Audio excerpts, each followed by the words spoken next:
conservatism is defined by the answer to the question, what is it that we would like to conserve? And that's where modernity, whichever party it speaks through, gives an unsatisfactory answer. I use the term modernity broadly to describe a new civilization emerging out of that great misnomer, the Enlightenment. That mass revolt against the great civilization of Christendom aimed its blows not just at Christianity as such, but also its offshoots, cultural, social, economic, intellectual, and so forth. Relevant to our theme, the Enlightenment formed the watershed between the right and the left in politics. The left wishes to uproot every shoot of Christendom and sow the ground with coarse salt to make sure that nothing ever grows again.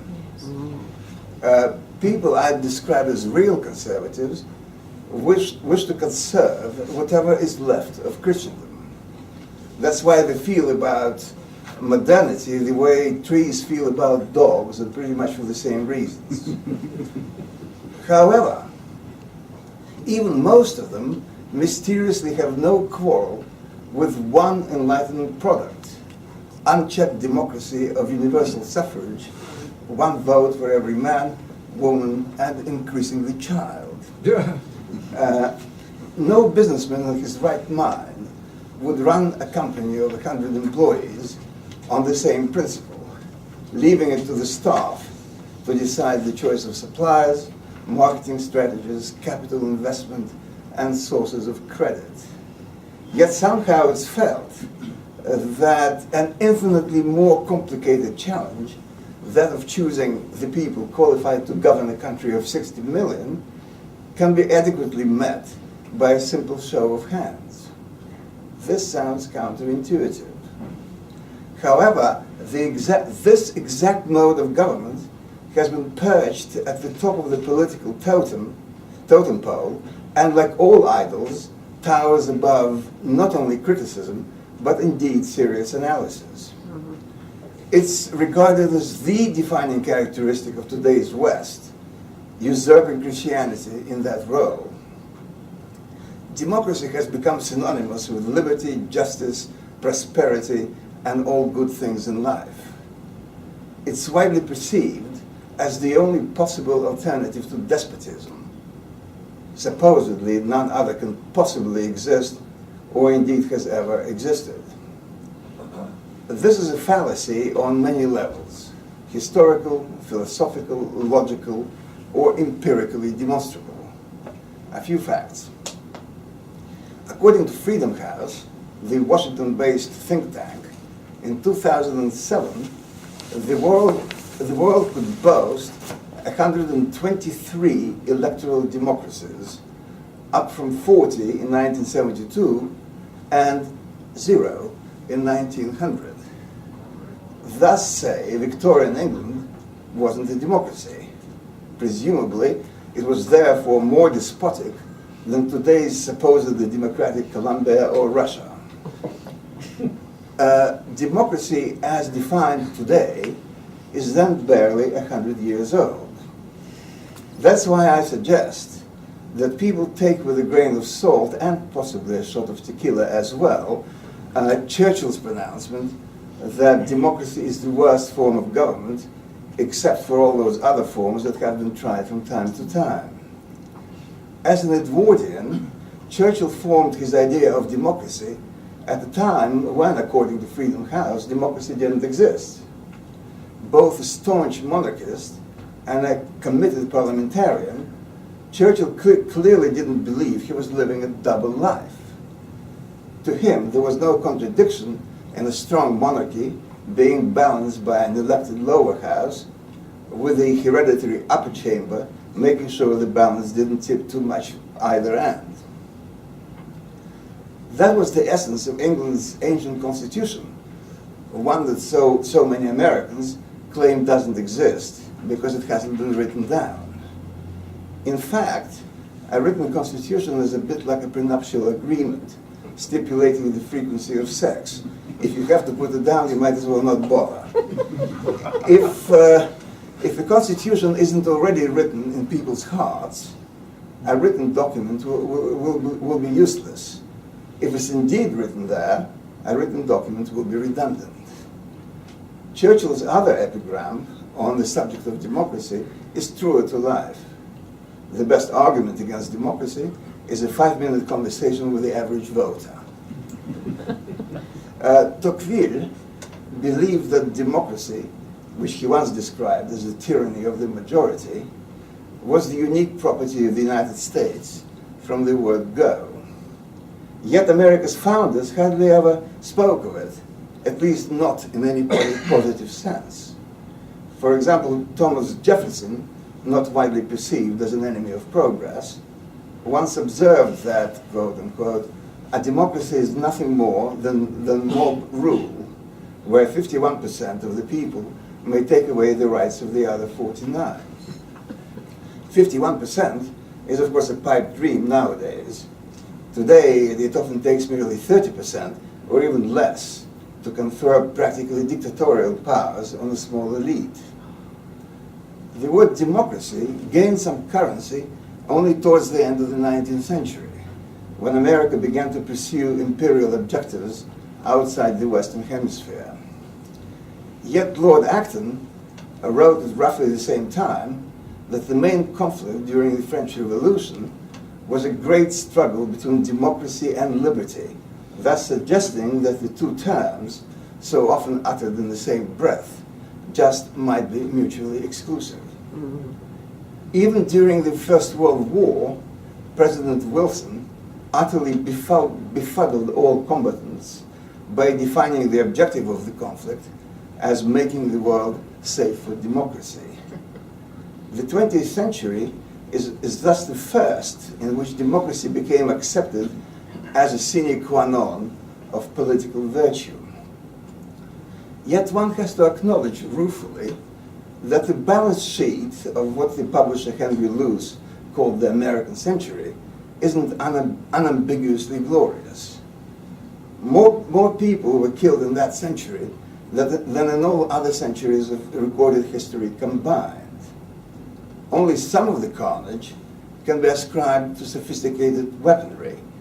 Tens of millions were dispatched by expedients long in the public domain: executions, judicial or otherwise, torture, artificial famines, inhuman imprisonment. Democracy also has a role to play in the death count, for universal suffrage presupposes universal conscription at wartime. If medieval princes had to beg their vassals to spare some men for the army, today's prime ministers can conscript the whole population and imprison the objectors. As to liberty, defined as freedom from arbitrary restraints imposed by the state, one can't help noticing that in most Western countries, democracy is increasingly remiss on that score, while also going back on its etymological promise, the rule of the people. In fact, today's democratic governments have more power over the individual than the most absolute of past monarchs. I can't think of any Western prince who extracted half or more of his subjects' income, something seen as a rightful privilege of today's presidents and prime ministers.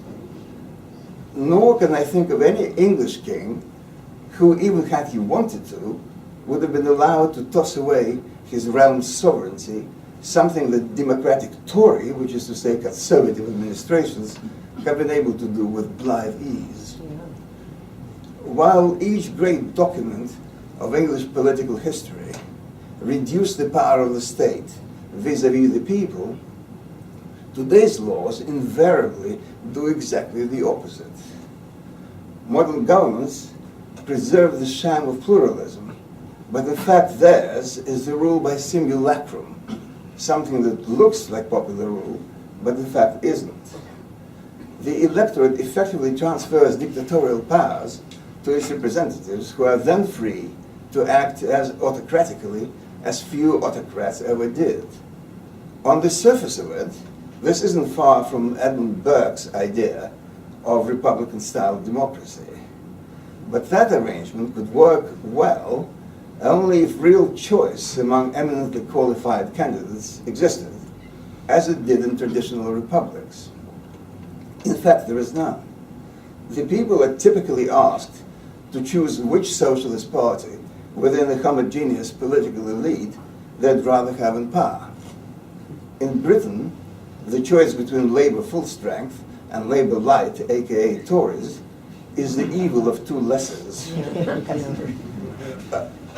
Moreover, if we look at the leaders of any Western country, including ours, it's hard to insist that democracy unfailingly elevates to government those fit to govern. Fit to govern, no, not to live, was a prescient comment in Macbeth. It used to be taken for granted that our ministers would not only have a working knowledge of history, philosophy, economics, law, and world politics, but would also possess courage, sound intellect, and moral integrity. Such requirements are currently met in no Western country, including Britain. Just look at the 1815 Congress of Vienna, where the post-Napoleonic shape of Europe was decided by the likes of Castlereagh, Talleyrand, Metternich, and Nesselrode. Looking at their counterparts today, one finds it hard to argue the virtues of unchecked democracy. It's clearly not designed to produce great statesmen. In much of the West, democracy has become self-perpetuating spivocracy, with the ruling party empowered to treat the support by a third of the electorate as a mandate to perpetrate constitutional vandalism, best exemplified in this country by Tony Blair's tenure and each subsequent heir to Blair.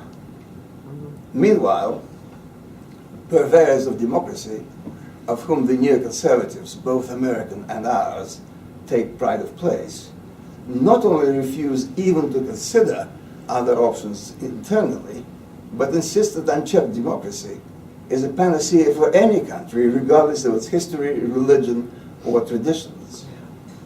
The year after the collapse of the Soviet Union in 1991, Francis Fukuyama, then a neoconservative, triumphantly declared that history had ended, meaning that liberal democracy had vanquished and no further debate was possible. Well, history has restarted since then, as it did after Hegel made a similar claim following Napoleon's victory in the Battle of Jena. History always restarts. Fukuyama merely communicated the only view acceptable in polite society. That is, unchecked democracy may have a few drawbacks, but they all spring from reparable mechanical glitches. None of them is attributable to its very nature. This is a contention I find hard to accept. I think that unchecked democracy is inherently much closer to tyranny than people give it credit for. Now, the politics of a country, or even broader, a civilization, is always built on a metaphysical foundation. Man's way of organizing political affairs is a reflection of man's view of himself. Thus, Aristotle wrote, "Man is by nature a political animal." On the other hand, 2,000 odd years later, Dr. Johnson disagreed. "Public affairs," he said, "vex no man." Despite expressing diametrically opposite views, they were both right. They simply spoke of different men. Aristotle commented on the man of his time, the pagan Greek, while Samuel Johnson commented on the man of his time, the Christian Westerner. What we observe now is man taking a backward jump, leapfrogging Johnson's time, and landing smack in the middle of Aristotle's. Everybody is once again supposed to be the political animal of Hellenic antiquity, taking a hands-on part in the political process through voting, except that neither Plato nor Praxiteles nor Sophocles is anywhere in evidence, nor, more to the point, is a Pericles. Democracy naturally promotes uniformity, and even in its earliest incarnation, it was wary of those who stuck out. In fact, our current obsession with diversity is nothing but an attempt to impose uniformity of thought and speech, punishing those who dare to be different. Uniformity is today's diversity. The ethos of political correctness is actually a power tool, a way for a democratic state to control the populace by imposing uniformity. I call this method of government glossocracy, the government of the word, by the word, and for the word. This stands to reason. A dictator whose power is based on the bullet is most afraid of bullets. A glossocrat whose power is based on words is mostly scared of words. Political correctness is another example of rule by simulacrum. Its purveyors create virtual reality and shove it down people's throats. Nobody in his right mind thinks that, for example, maiming the English language by eliminating masculine personal pronouns would solve any real social problems, even assuming for the sake of argument that they exist. The idea is not to protect the delicate sensibilities of women, but to reassert the glossocratic power of the state. The same goes for assorted president and prime ministers who, after every Muslim atrocity, insist that Islam is a religion of peace. They know it isn't, and they know we know, but they realize that glossocracy depends on creating virtual reality for its survival. It's as if the state is saying to the people, yes, we know and you know that what we're saying is silly, but we want you to remember that we can bend your will even to idiocy if such is our desire. A modern government, be it democratic or totalitarian or whatever, imposes its will by using tools it has at its disposal. And interestingly, both types of government, or all types of government, use different tools to achieve exactly the same end: uniformity, which ideological Democrats call equality, yet another example of modern corruption of language. Equality used to mean universal parity before God and the law. That used to be contingent on good behavior. A criminal, for example, was no longer equal to a law-abiding man, and a sinner forfeited his equality to a virtuous man. Neither was deemed irredeemable. The criminal could regain equal rights by paying his debt to society, and the sinner could do the same by paying his debt to God. Now, equality means uniformity, parity not only at the starting blocks, but also at the finish line, sameness all around. Men and women, for example, are supposed not just to have equal rights, but to be the same. It's as if the state has set out to correct God's error in dividing us into two sexes. Since the state throws its weight behind all such nonsense, refusal to accept such diktats is increasingly becoming not just socially unacceptable, but illegal. Remembering Cassandra's fate, it is perilous to make predictions. However, it's relatively safe to predict that before long, more and more people in the West, including Britain, will be prosecuted not for something they've done, but for something they've said. For democracy has always been ruthless to those who refuse to accept its ethos. Democracy killed Socrates for daring to be different. His disciple Plato narrowly escaped the same fate. Plato's disciples, Alcibiades and Aristotle, had to flee Athens one step ahead of the hemlock cup. No wonder Plato regarded democracy as mob rule, and Aristotle described it as a deviant constitution. Democracy, he wrote, arose from men's thinking that if they are equal in any respect, they're equal absolutely. Significantly, both thinkers warned against the dangers of any method of government, be it democracy, oligarchy, or monarchy, if it's unbalanced by other methods.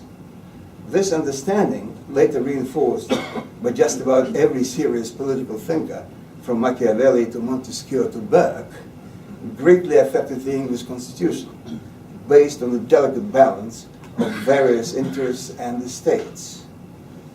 That balance has now been upset, and in our politics, we're enthusiastically reviving the worst aspects of pagan antiquity. The Greeks didn't see the individual as having a sovereign value, independent of the good of the polis. Plato described this pecking order with helpful honesty and unmatched mastery in his Republic, and especially laws. The polis was everything. The individual qua individual, next to nothing. The same went for the extension of the individual, his family, which was to be reduced to more or less the state's breeding farm. Families were there only to serve the state by producing children, ideally boys, potential soldiers. That's why in both Greece and Rome, people were encouraged to float from one marriage to the next, with and from one liaison to the next, with no distinction made between children born in or out of wedlock. Feeble babies were often killed in Sparta. Romans left unwanted baby girls by the roadside to be devoured by wild animals. Because the state had no use for them, they were useless in every sense. This is the first intimation in history of the relationship since then amply proved. Democracy and family are at odds. They aren't friends, nor even allies, but competitors. The stronger the one, the weaker the other. Sensing that, John Locke, who in the 17th century laid out the groundwork for the liberal democratic state, countenanced not only divorce, but even polygamy. He that is already married, he wrote, may marry another woman with his left hand. It's reassuring to observe how our Lockean modernity is following his ideas. If in Locke's time hostility to marriage was still inchoate, by now it has grown to full maturity. And in Britain, the latest assault on that institution, the legalization of homosexual marriage, was launched by a conservative government, yet another bright example of today's larcenous political taxonomy. Christianity corrected pagan misconceptions by privatizing the spirit and internalizing man.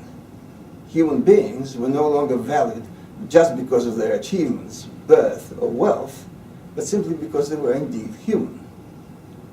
In their free time, men no longer rushed out to the agora to express themselves. More and more, they stayed at home to ponder God, pray, and raise their children in the right spirit. Family gradually became the core institution of society, and politics began to reflect that.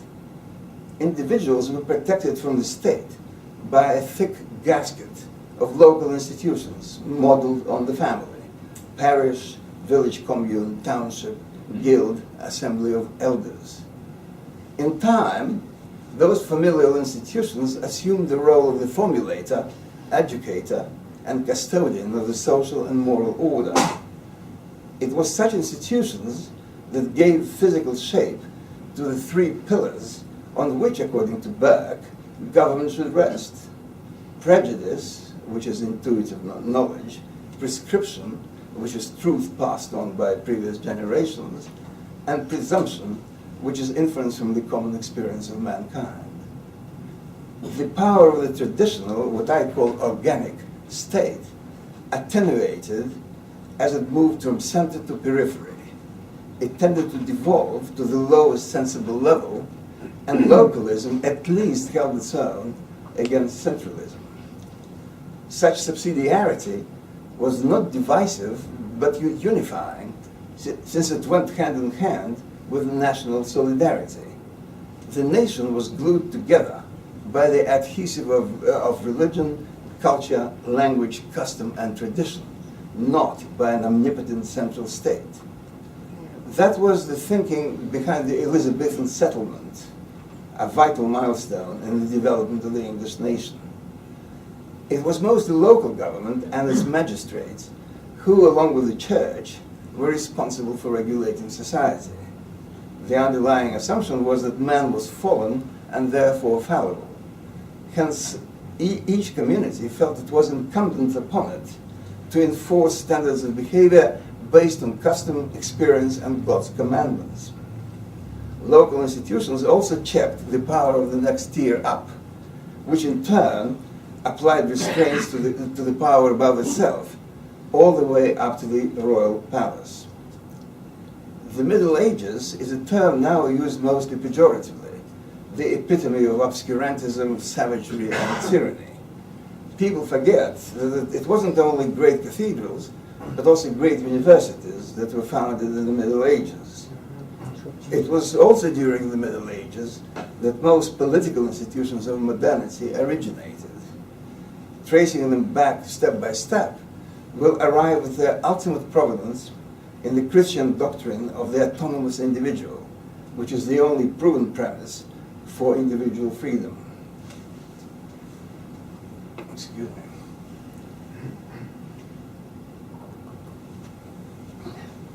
While early Christians didn't use the term human rights, they wouldn't have been unduly bothered had an intrepid stranger mentioned it to them, provided he could explain what he meant. By contrast, Plato and Aristotle would have thought the stranger not so much intrepid as mad. People to them had rights as citizens, not as mere human beings. Since it was from barons' councils that our modern parliaments have evolved, the post-Hellenic system of representation has ancient roots as well. The same applies to adjudication and property protection, whose historical roots go back to the Old Testament, but whose political embodiment was medieval. Above all, during the Middle Ages, the individual could feel relatively secure behind the wall of intermediate familial institutions that I mentioned earlier. They were guarantors of liberty. The transition from Hellenic antiquity to Christendom was precipitated by a radical shift in the understanding of the nature of man. And so was the transition from Christendom to post-Enlightenment modernity. The new secular concept of man had no place for original sin. Rather than being sinful and therefore requiring guidance, or, if need be, restraint, man was deemed to be perfect to begin with, and furthermore tautologically perfectible. Some men demonstrably didn't end up perfect, but only because they were corrupted by civilization, specifically by Christendom. Hence, people were eminently qualified to govern themselves by the expedient of electing the worthiest among them. Only that way would they overthrow the tyranny of kings, aristocrats, and priests. The ordinary man was supposed to possess all the extraordinary qualities necessary for government.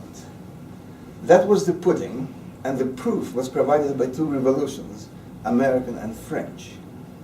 In both cases, a small group of revolutionaries, acting in the name of the people, incited the revolt against presumed tyrants who acted in the name of God. In both instances, people found themselves under the yoke of much worse tyrannies than those replaced by the revolutions. The American and the French revolutions are particularly interesting, since their startling similarity was, and still is, largely misunderstood. Even one of history's greatest political minds, Edmund Burke, while brilliantly tearing the French Revolution to shreds in his Reflections, was well disposed towards the American one. A revolution not made but prevented, wrote the great Whig. Yet his contemporaneous Tories beg to differ. William Pitt the Younger referred to the American Revolution as most accursed, wicked, barbarous, cruel, unnatural, unjust, and diabolical. Okay, William, now tell us what you really think. And Dr. Johnson quipped, How is it that we hear the loudest yelps for liberty among the drivers of Negroes? 30 years later, America's second president, John Adams, rued, "I once thought our constitution was a quasi or mixed government, but they had made it a democracy." And another 5 years later, Adams added with laudable hindsight, "Did not the American Revolution produce the French Revolution? And did not the French Revolution produce all the calamities and desolation of the human race and the whole globe ever since?" French and American revolutionaries, driven by the same Enlightenment ideals, rose against the least tyrannical kings one could imagine, Louis XVI and George III, respectively. While the beastliness of the French Revolution is now widely accepted, the American one is wrongly believed to be fundamentally different. It really wasn't. In common with all modern revolutions, American philosophes, purporting to act in the name of the people, falsified facts to justify their claims. For example, repeating Locke's fallacy of representation being the only legitimizing factor of taxation, they decried taxation without representation and hence demanded their liberation from England. Yet in England proper, the taxes were higher than in America, and most English subjects weren't represented either. Specifically, taxes on tea, which led to the Boston Tea Party, were twice as high in England. Once Americans were properly represented, their taxes predictably skyrocketed. And what do you know? People found out they disliked taxation even with representation. The American Revolution also adumbrated, criminalizing not just political deed, but also word and even thought. Those expressing the mildest sympathy for British rule, or even merely suspected of being likely to harbor such feelings, were routinely attacked both by the newfangled law and the extrajudicial mob. The law hit suspected infidels with confiscation, fines, imprisonment, deportation from any area threatened by British advance, confinement to internment camps rather. The mob attacked, robbed, and tortured suspected Tories by tarring and feathering. The infidels will be made to recant publicly and forced, often at gunpoint, to take an oath of allegiance to the new republic. Even the number of victims of both American and French upheavals is similar if we justifiably regard the Civil War as the second act of the American Revolution. When America began to see herself as a world power and the flag bearer of modernity, she found herself in competition with the organic states of Christendom. She had to ride into battle against them under a banner bearing a suitably seductive slogan, and democracy did nicely. It was only then, towards the end of the 19th century, that democracy run riot was touted as the sole champion of liberty. No traditional organic state could be allowed to stand in the way of the Enlightenment contrivance. Modern democracy spearheaded by America and based on mythical consent or equally mythical social contract. Since neither Hobbes nor Locke nor their French followers could pinpoint the granting of consent to any specific historical event, they had to talk about some nebulous social contract, an idea later popularized by Rousseau. An important aspect of consent, as understood by Lockeans everywhere, is that it's irrevocable. Once given, or rather presumed to have been given, it can't be reclaimed by any peaceful means. Yet in no conceivable way could it be true that a third or even a fourth of the population electing a government have given consent on behalf of the rest of the people as well. This is patently ludicrous, as is the whole idea of consent, which in reality is neither sought by politicians nor given by voters. Also, any real agreement includes terms under which it could be terminated. Yet no social contract can have such a clause. Therefore, violence is the only recourse either party has, meaning that in a modern state, a revolution is not so much an aberration as a logical extension of the social contract, the only way for the people to withdraw their so-called content. Throughout political history, the difficulty always lay in maintaining a workable balance between centralism and localism. Like any balance, this one relies on the strength and the immobility of its fulcrum, the underlying metaphysical premise. What people do largely depends on what they think, and what they think largely depends on what they believe. Whatever the slogans of any post-Enlightenment democracy, it has to presuppose the political primacy of the collective over the individual, the will of the collective allegedly being expressed by a small governing elite. Sorry, I'm coughing, and it's not even May. Democracy, therefore, presupposes the primacy of centralism over localism, of a big state over a small man, whose political self-expression used to rely on local institutions. Christendom, on the other hand, cultivated in its adherents an aversion to the big state, what with its innately totalitarian tendency to override private pursuits. The old religion simply could not be twisted enough to accommodate the new ethos, so it had to be destroyed. Democracy became the new creed. Yet in reality, the promise of democracy is larcenous when it's unchecked by other methods of government. By atomizing the vote into millions of particles, democracy renders each individual vote meaningless. In the modern Western countries such as Britain, true conservatives have no more ways of influencing policy than they did in the Soviet Union. What has any weight at all is an aggregate of votes, a faceless impersonal bloc. Consequently, political success in democracies depends on the ability to put such blocks together. This has little to do with statesmanship. Coming to the fore instead are such qualities as disloyalty, cynicism, a knack for demagoguery, photogenic appearance, absence of constraining principles, and an unquenchable thirst for power at any cost. When they succeed, our newly elected, typically incompetent leaders understandably want to reduce their accountability. Hence they strive to put distance between themselves and the people who have elected them. They seek to remove every remaining bit of power from the traditional local bodies, which stay close to the voters, and to shift it to the centralized Leviathan, claiming all the time that the people are governing themselves. Thus to say that growing statism undermines democracy, statism undermines democracy is like saying that pregnancy undermines sex.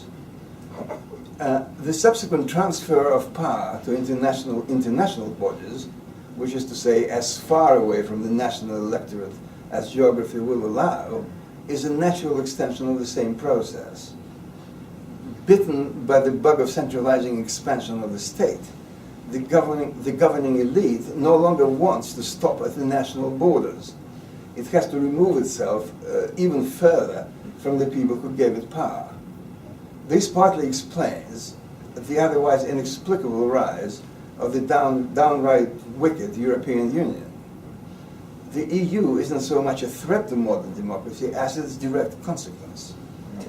The burgeoning political centralization of modernity reflects a deeper trend, that of reversing 2,000 years of Christendom and reverting to idolatry and paganism. Falling by the political wayside is the familial localism inherent to Christendom. It has been replaced by adulation of central government, leading in extremis to totalitarianism. Yet in an important sense, all modern states are totalitarian in that they seek control over areas hitherto seen as being off limits for governmental meddling.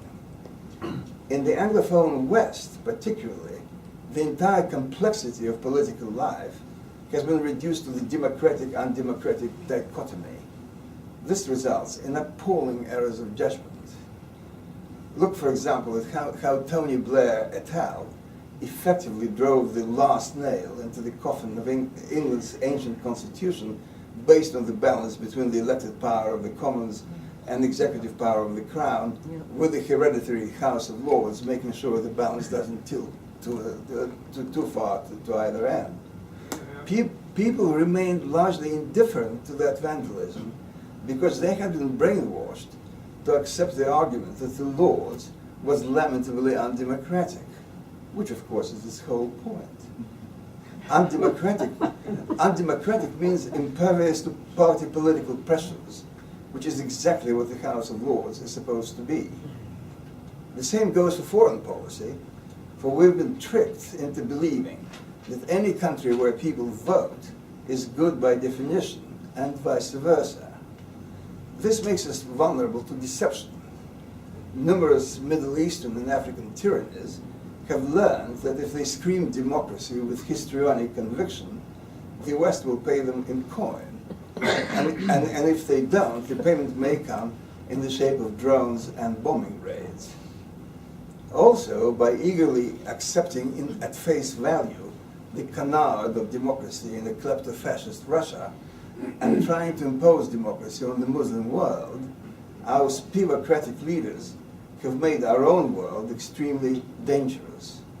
We in the West have forgotten that the first thing to ask about a country should be not is it democratic, but is it good?